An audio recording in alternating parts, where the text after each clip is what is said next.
Hi, my name is Ann Cummings, and I'm one of the confirmation catechists. And the lesson that I'm presenting today is called Credo or Credo, and it means belief in God. Sometimes we struggle with our belief in God. That's not uncommon, and we can pray for an increase in faith and an increase in understanding. I think it's especially a struggle for people that feel like they need to totally understand things. It should be totally clear before they can really embrace it. And that isn't going to happen with God until we're with Him in heaven. We will never totally understand Him. But we can benefit from theologians and philosophers who have thought about these things and have studied them and have come up with some answers for us that can give us some more insight. Theology might be a new word for you. It's one definition is it's faith seeking understanding. So you have the faith, but you want to understand more. And so you study more about God to learn more about God. Blaise Pascal was a mathematician, physicist, and theologian who lived in the 1600s. And he said, something incomprehensible is not for that reason less real. So just because we can't understand something doesn't mean that it doesn't exist.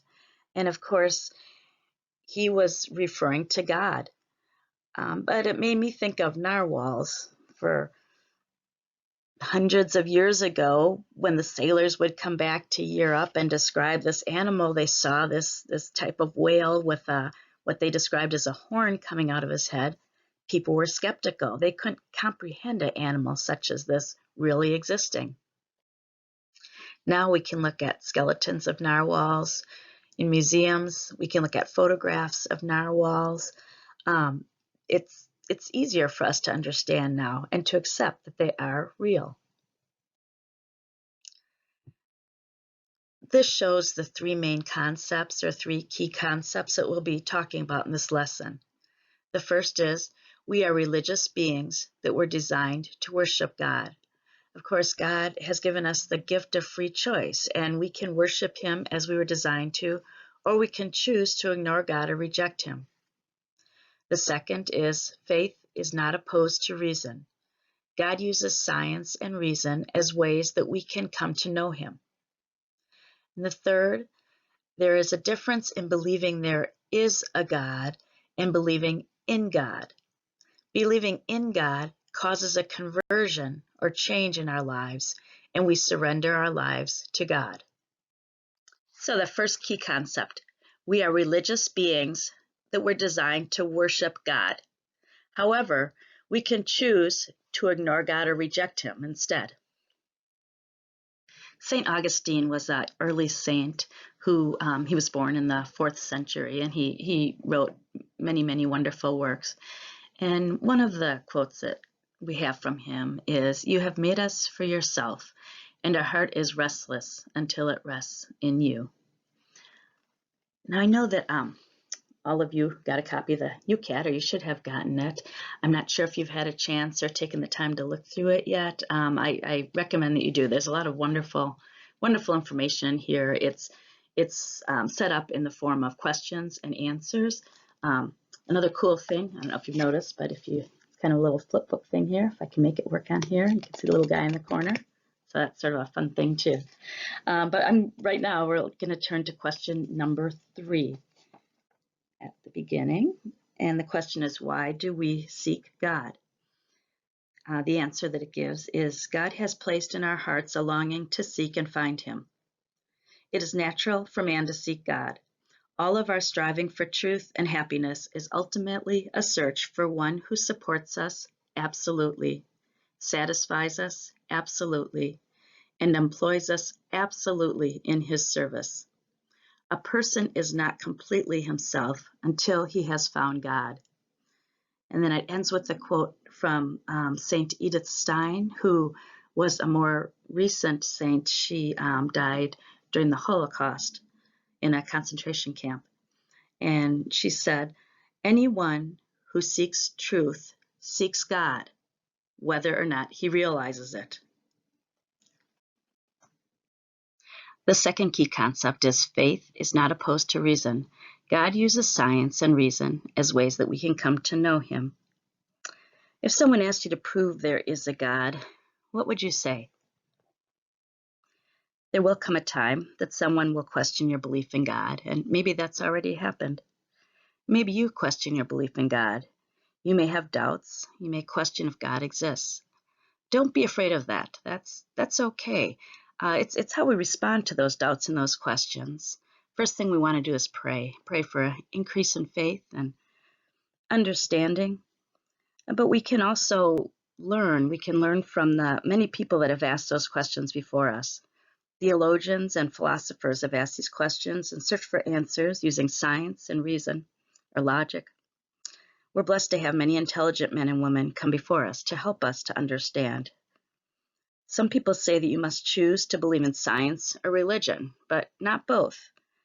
That happens a lot. I don't know why, but you'll ask somebody about religion and they'll say, oh, I'm a scientist. I don't believe in that. But it's simply not true. There's many scientists who have grown closer to God through understanding the wonders of science. One is Gregor Mendel. When you take biology, you'll learn all about him. He was a scientist and also a religious man, a Catholic priest who studied plants and is the founder of modern genetics. Another who, I apologize, I don't know how to pronounce his name, so I'll just let you look at that and make up your pronunciation for it. He was a physicist, astronomer, and also a Catholic priest.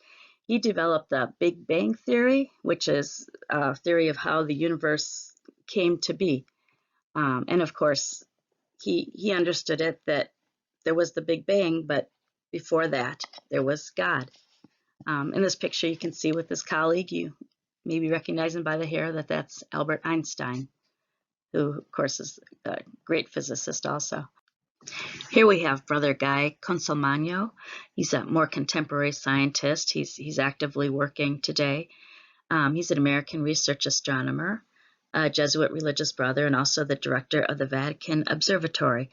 And the Vatican Observatory is in the United States. It's in the Southwest, and it's owned by the Vatican, the Catholic Church.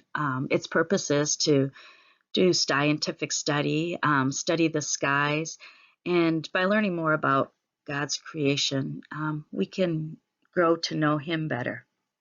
Okay, so those are just a few of the scientists who are also philosophers, theologians, and dedicate their life to God. There's others. Louis Pasteur is another one. If you've heard about pasteurization, the man who was the head of the Human Genome Project has also written a lot about science and religion and how those two are very compatible. These are a couple of websites that you might find interesting. It's just more information on faith and science. They have videos and some excellent articles that just might help clarify things in your mind a little bit, especially if you do at some point think that science and faith don't work together. The first is the Vatican Observatory website, and the second is the, I believe it's called Magis Center. But there's a lot of really good information there. And Carrie, I think, emailed these websites out to you also, so you can check those out if you'd like to. Here we have St. Thomas Aquinas. He was born almost 800 years ago in Italy, and he wrote 5 proofs for God's existence. So he used reason or logic and science to prove that God exists. Here we have his 5 proofs for the existence of God. And we're not going to go really in depth in these. People spend years and years studying these. If you'd like to pause the video at any point and just read through them all, that's fine. But it's not necessary. But it's certainly something that you can, at any time in your life, study more about, because it is very interesting to see his thought process and how he came up with these proofs. So we'll talk about just a few of them. The first one we'll talk about, the argument from motion.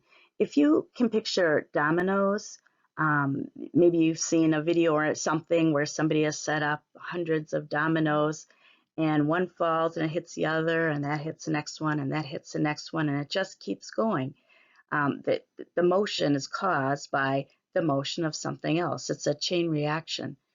But there has to be something that makes the first domino fall down to knock down the second one, to knock down the third, to knock down the fourth. There's got to be something, whether it's a person tapping it down or somebody shaking the table or whatever it is. There's something that sets things in motion, and we call that God. God sets all things in motion and gives them their potential. The second one that we'll talk about is the argument from efficient cause. And the idea behind this is that nothing can cause itself. It must have something that caused it or created it. Okay, so if you think of a tree comes from a seed, and that seed came from another tree. And that tree came from a seed, which came from another tree before that, and on, going backwards. Something was always caused by something else. But there has to be a first cause, and we call that first cause God. Okay, now we'll jump over to the fifth one, the argument from design. And if you think, if there's a book, somebody had to have written that book. The existence of that book tells you that there's an author of that book. If there's a painting, you know that there's an artist that made that painting. And so when we look at the universe, we know there has to be a creator of the universe. The universe didn't just happen. And there's an order to the universe, an arrangement of things. Bees do what they do, and they do it well. And there's such order in their community of bees. They all have jobs to do, to feed the queen, take care of the queen, build the hive, make the honey, all the different things that they do. They're not really intelligent creatures that they understand why they're doing that and what their goal is in doing that, but yet they do it. And so there has to be, it has to be the result of an intelligent being, a designer that's designed all of this. And this is God. The last key concept is there is a difference in believing there is a God and believing in God. Believing in God causes a conversion or change in our lives, and we surrender our lives to God. Think about the word believe. We use the word quite often, and you can see I have on the left the Colts shirt, believe in blue. Now, there's nothing wrong with believing in the Colts, but think about it. Does the word believe mean the same when we say that we believe in the Colts or when we believe in God? Think about some of the differences. For example, God seeks us. God will never let us down. Can't say that about the Colts. God is eternal. God always has been and always will be. God brings us peace. We have a need for God in our lives, an emptiness that can only be filled by Him. Some may choose power, money, popularity over God, but truly, true joy and peace only comes through God. Faith in God requires more than just acknowledging that He exists. You can believe that there is a God.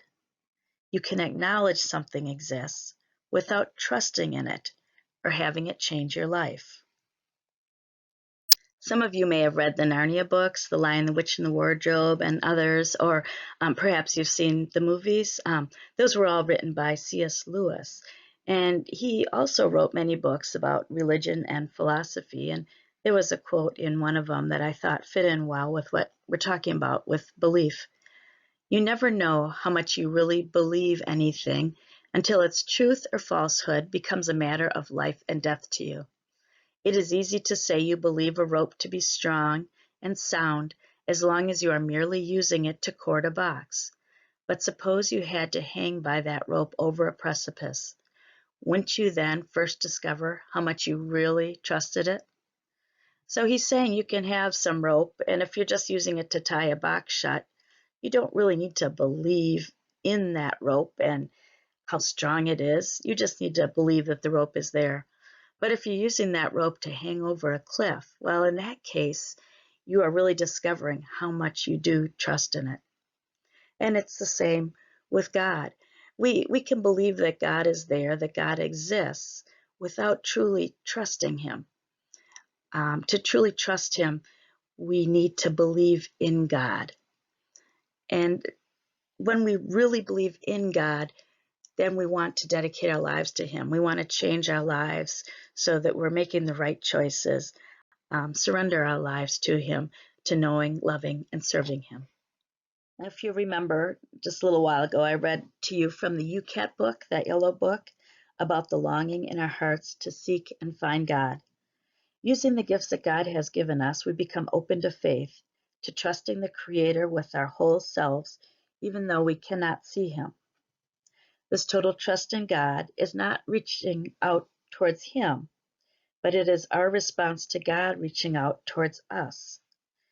When you are confirmed, you are not earning the right to be confirmed, but you're accepting the wonderful gift that God is offering to you, the gift of the graces that you receive in the sacrament of confirmation. This story about the Jesus and the Samaritan woman at the well reminds us of this. If you'd like to read the story in the Bible, it's in the Gospel according to St. John, chapter 4, verses 4 to 42. And in it, Jesus, it starts, he's in the desert with the apostles, and he becomes thirsty. So he goes by himself to a well. And there he meets a Samaritan woman who is also there to gather water. And he speaks to her. He says, "Give me a drink." And she's quite surprised by this because Samaritans were looked down on at the time. It wasn't common for a Jewish person to talk to or even acknowledge a Samaritan person. St. John tells us Jews use nothing in common with Samaritans. So even to use her vessel to drink the water from would be unheard of. And yet he did ask for a drink. And then he spoke to her further. He said, "Everyone who drinks this water will be thirsty again, but whoever drinks the water I shall give will never thirst. The water I shall give will become in him a spring of water, welling up to eternal life." Now, this was confusing to the woman. She didn't understand what he meant. And she said, "Sir, give me this water so that I may not be thirsty or have to keep coming here to draw water." So she's curious about this water that he's offering to her. And they spoke more. And this woman, she hadn't lived a very holy life. She had not lived in the way that was pleasing to God, even though she knew there was a God and she had been taught about God. She hadn't chosen to live her life in the way that would be acceptable or loving towards him.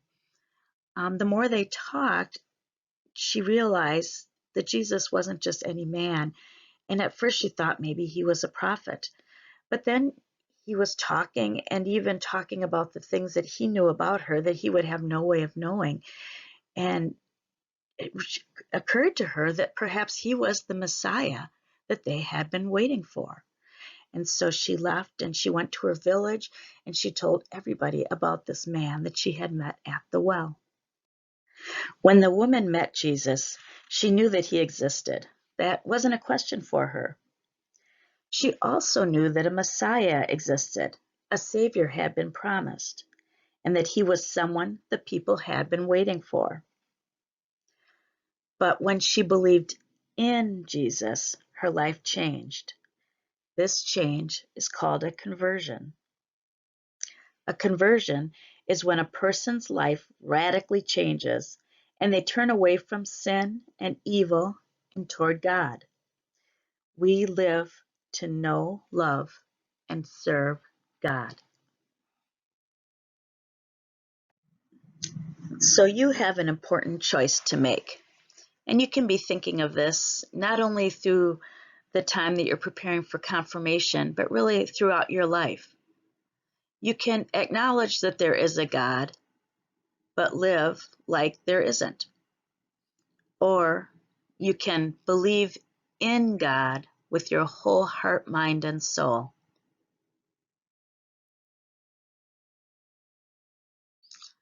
So I'd like to end this the way we began, with the quote from St. Augustine. You have made us for yourself, and our heart is restless until it rests in you. Thank you.